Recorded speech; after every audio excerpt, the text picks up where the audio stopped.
Welcome to the NWI.com Political Roundtable for Thursday, April 28th. I'm Robert Blaszkiewicz, Assistant Managing Editor of the Times. Joined with me today, Mark Kiesling, Times columnist. Doug Ross, who usually joins us, is under the weather, isn't he, Mark? Yes, he is, and given the weather, who can blame him? Well, a lot to get to this week. We want to start off talking about the State House, which is winding down its session. Quite a bit that will have particular implications for Northwest Indiana.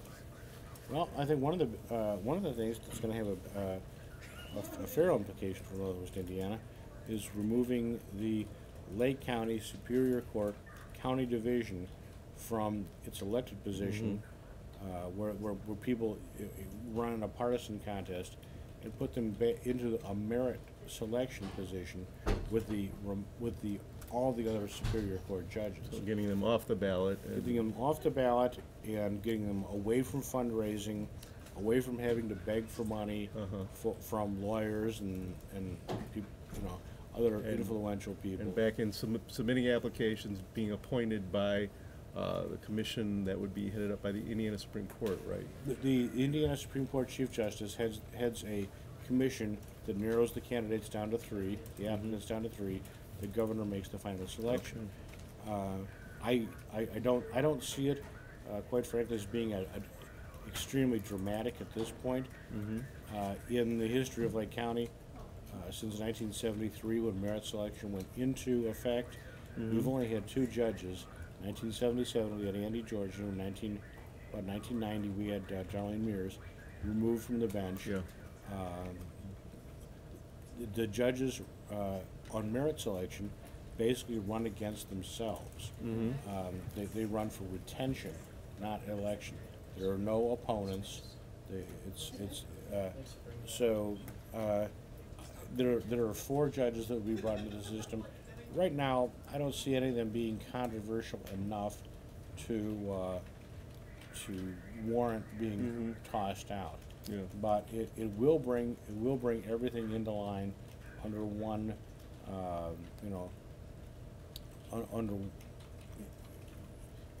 under the same type of thing, and it may not have an effect now, but it could have an effect in the future. Right. Other topic that has been brought up is looking for a deal to fund to create a funding mechanism for the maintenance of the Little Cal River levee system. We found out this morning that it basically is dead. It's not going to happen. There's going to be no funding mechanism in that budget bill.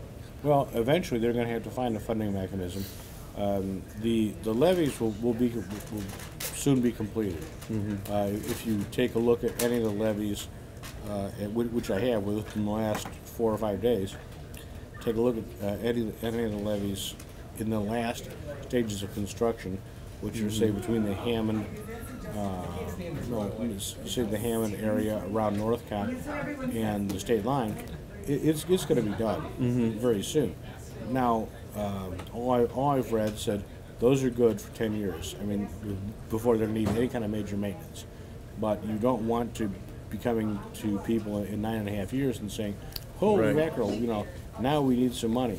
You're going to need to start funding it now, so that because it's going to be, it will be a major expense.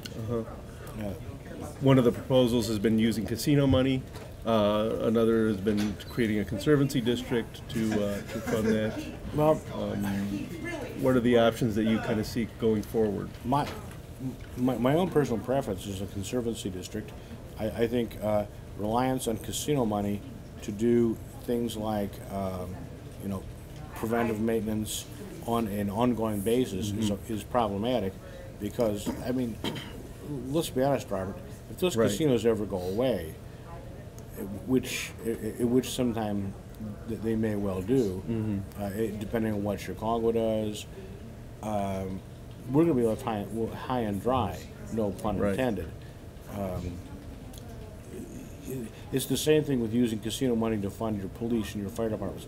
Casino money was initially going to be used to fund infrastructure, putting in new streets, putting in new street lights, putting in new sewer systems. Yeah. And that's what it was used for, because you can't take those things away. But when you get to something like a a maintenance system for a levy, you can take that away. I mean, that can vanish. Yeah. And then you're going to be required to look for funding elsewhere. A couple other big things happening. Obviously, education reform. A lot of that went through this week. Full day kindergarten. Full day kindergarten. Well, that may come from improved revenue on the state level, but the biggies were vouchers in charter schools, which appear to be going through. So we'll see how those changes take effect. Another interesting bill that moved through was to defund Planned Parenthood. That is on the governor's desk now, waiting for his signature. Interesting because while Mitch Daniels is pro-life, you would think that would be an automatic signature for him.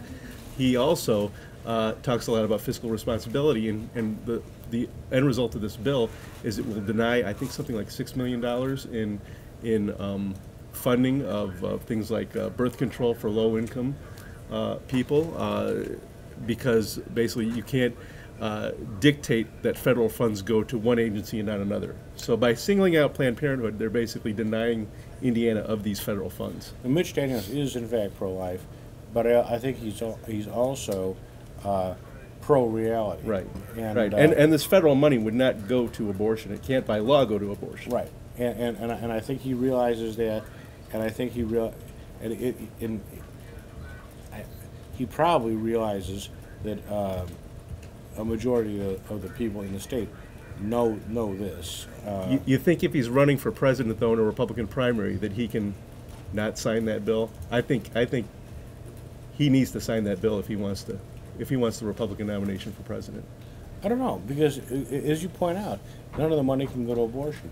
It goes to things that are a little less controversial, such as contraception. But the whole issue of Planned Parenthood has become such a boogeyman on the right that I think it's one of those issues that could come back to haunt him in the primary. Well, I think it's become less of a boogeyman than it has been in the past.